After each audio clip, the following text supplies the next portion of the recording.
Hey everybody, it's Ben and Katie from 200 Souls. Today we're here to answer some of your most frequently asked questions. People have written in with some things they're wondering, and we've got our answers ready for you. But first, I need to grab one thing. All right, well, I guess we'll get started without him. The first question that actually a lot of people have asked is, how do you not kill each other when you're together 24/7? It's a great question. Well, I guess one reason is Ben brings me beer, and then I don't get mad at him. I forget what I'm angry about. But no, in all seriousness, we have been together for a long time. We've been married for about 3 years, and before that we dated for about 8. Yeah, so we know each other pretty well, but traveling has taught us a lot. Actually, we've kind of gotten to know what sets us off in situations. Like this guy here gets really anxious anytime we're about to get on big transportation. So when I know that, I kind of tread lightly and am very nice to him. And Katie over here, she gets really hangry. I do. When we're out searching for food and she's already hungry, you better watch out. I'm dangerous, I know, I'll admit. And also traveling has been great because when we're mad at each other or something sets us off, we can't just walk away, slam a door. We have to solve it together. And head on right away. So it's been good for us. So first things first, cheers. All right, second question. What are your roles as you travel? We definitely have different roles. I'm usually the one that finds new destinations on Pinterest or Instagram to wanderlust about. And then I get him just as crazy about them as I am. And then I'm a logistics guy. I take those destinations and figure out what is the best way to get there. Yeah, so usually I'm the dreamer, and he's the one that makes those dreams come true. Aww. All right, next question. What has been your favorite place? This is so hard to answer. Yeah, it kind of depends on our mood. For instance, if it's winter, I might choose a beach destination. But I guess we'll try to be a little more specific. We've been traveling in Europe for a while this summer, and even though it's the first place we've ever been overseas, when we studied abroad back in university, Europe is not the place that really pulls us. Yeah, I think overall Asia would win. We're obsessed with the beaches in the Philippines, the people in Myanmar, and the food in Vietnam. Yeah, and we've only scraped the surface. Another place we're kind of obsessed with is Colombia. We just love the culture and the people. So we definitely have so many places, though, that we love. It's a hard question to answer. The next question is, where do you still want to visit? Everywhere. Seriously, though, it's probably easier to say the places that we're not interested in visiting, which is very, very, very, very few. But I guess we'll try to name a few places that are very high on our list right now. Yeah, for me, I think the next spots I want to travel would be New Zealand, South Africa, or Argentina. All right, you're getting all around. And I guess for me, 3 places I'm really wanderlusting about right now are Cuba, Ethiopia, and Sri Lanka. So, but basically everywhere. Yeah. Hard question. And the next question comes from Corey. His question is space on your list of destinations? We've got different answers for this one. If you ask me, I would say, heck yes. Give me a helmet, give me a spacesuit, sign me up, I'm there. And I'm a little more hesitant. I get really anxious when I watch space movies and they get stuck in space, like Martian freaks me out. But like if it was guaranteed I could go to the moon and return safely, I would go, but probably not any further than that. Too many places in the world to see first. All right, this next question comes from Sherry. She says, how do you stay safe during your travels? Everything seems so awesome, but it's got to worry some at home. You know, the truth is, the world is not a big, scary place. Cheers to that. Yeah. Even if the media may portray a country to be dangerous, there's still people living there and going about their daily lives. Yeah, and honestly, the biggest concern we have when we're traveling is being sure that we're not ripped off. So usually before we go to a new part of the world, we might look up common scams to look out for. And we do know accidents may happen. And that's why we always travel with travel insurance. We have a whole post dedicated to how to find the best one for you. And you can find that in the link below. All right, the next question comes from Natalie. You two take amazing pictures. Did you take a photography class? I think you should take this one, Katie. Okay. My dad was really into photography. He had a photo finishing lab, so I kind of grew up around it and really started to fall in love with it. And I took classes in high school and in college, but I'm still learning. There's so much to learn with taking pictures.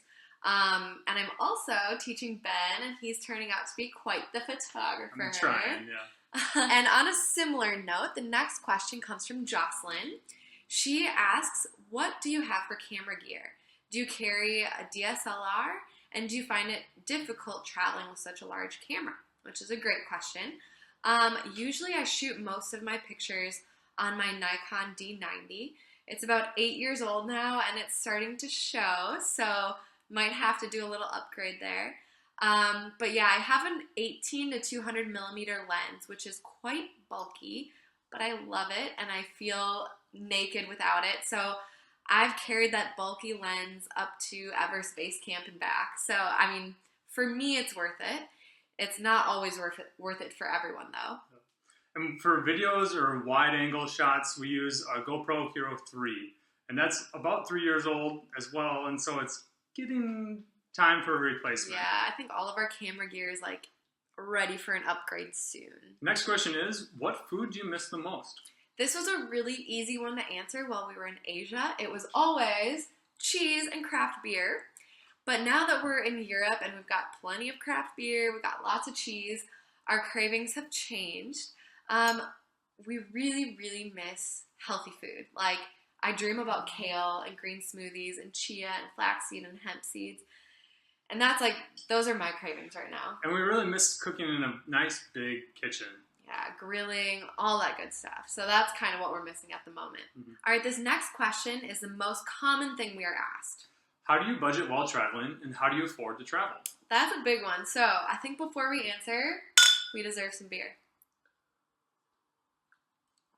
All right, so with all honesty, we are in the middle of writing a very detailed article with all of our tips, tricks, and secrets for how we've been able to afford traveling for so long. Today we'll share a few tips, but keep your eyes out for that article. One of our biggest tips is to track everything that you spend. Everything. And one way that we do that is with an app called Trail Wallet. And without this app, we would be home right now because we'd be broke. Yeah, we would have spent all of our money without being able to see how much we've been spending each day. And also, I think another big point to make is that when you travel for 2 weeks, you travel very differently than we're traveling now. In 2 weeks, you eat at the nicest restaurants, you do all the activities you possibly can, you might hop around, take flights, and try to squeeze everything in. But long-term travel is a little bit differently. We travel slow, and we have to pick and choose what we do. Yeah, we can't do everything, we can't see everything if we want to stay on a budget. So that's one way we save money. And on a similar note, a lot of people want to know exactly how much money we spend per day.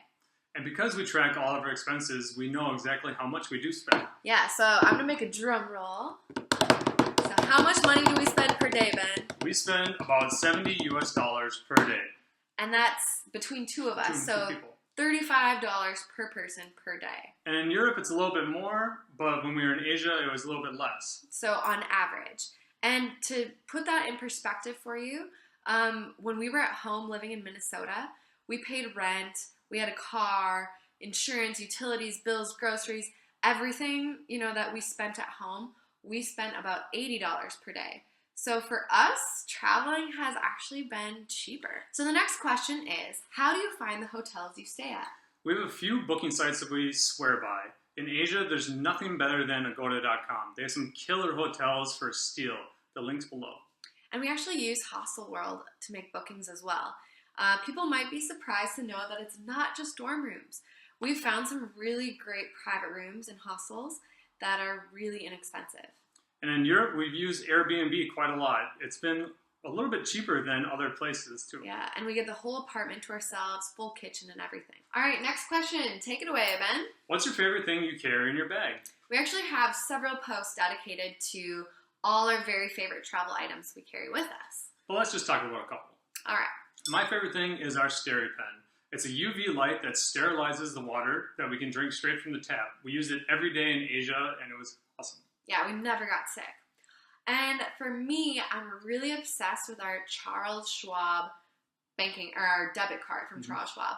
they have no ATM fees. Like if an ATM here charges us $5, $10, they will give us back that money at the end of the month. Pretty It's awesome. insane. We've saved hundreds and hundreds of dollars by using that card, so I'm obsessed. And on the next question, how do you handle communication in places where English is not widely used? Which is a great question.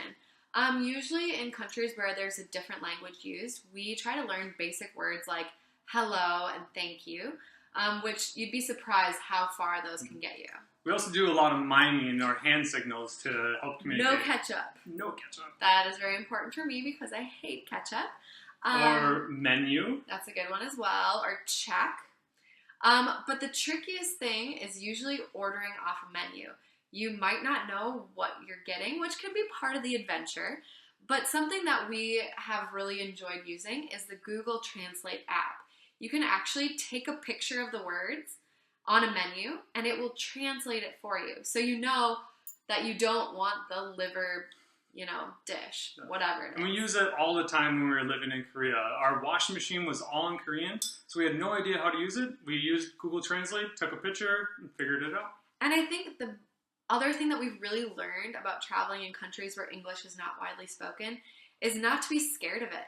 A lot of times, the interactions with people who don't speak the same language as you can be really special and really memorable. So I wouldn't let that scare you away from traveling to a country where you don't know the language. So the next question is from Gibson. Do you ever find yourselves overwhelmed with the state of travel? And how do you reconcile that? This is such a great question, and I think a lot of people overlook this. They go on Instagram and see their friends traveling and think, oh my gosh, that's so awesome. It's glamorous all the time. And that's not totally true. Yeah, it's not always picture perfect as it may seem. Yeah. We have to take night buses, we deal with bed bugs, we're always searching for restaurants or food, and we're packing and repacking our backpacks daily. Yeah, living out of a backpack can be tiring, and just travel in general can be really tiring in some ways. We actually wrote an article, and you can find that link below, about some of the times that travel sucks. There are those days where you're like, what are we doing?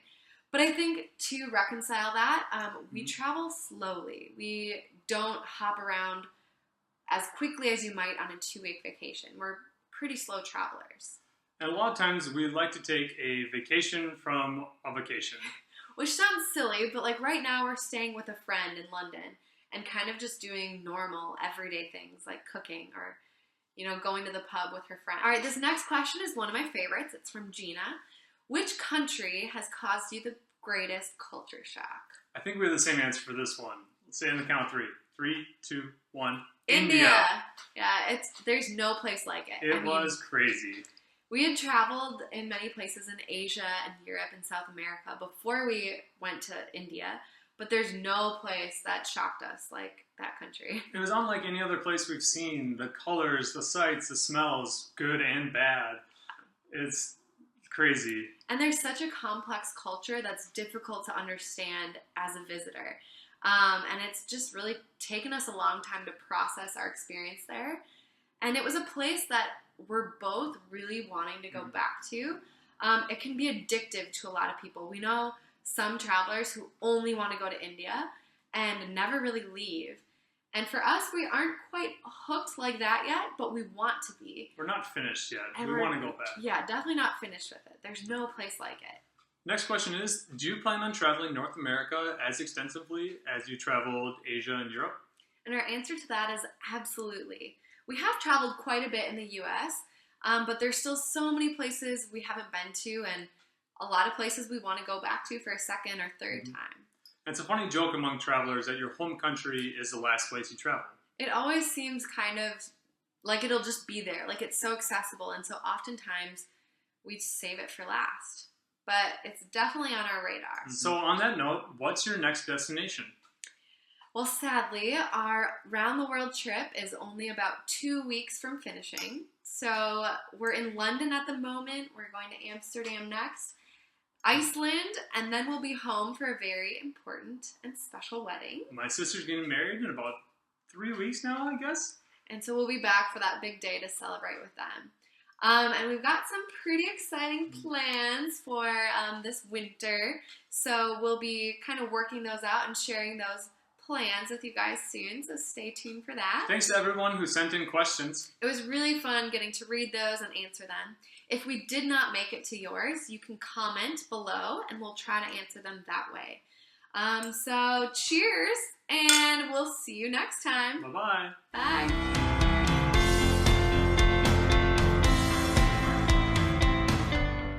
Did you finish it already? It was so good.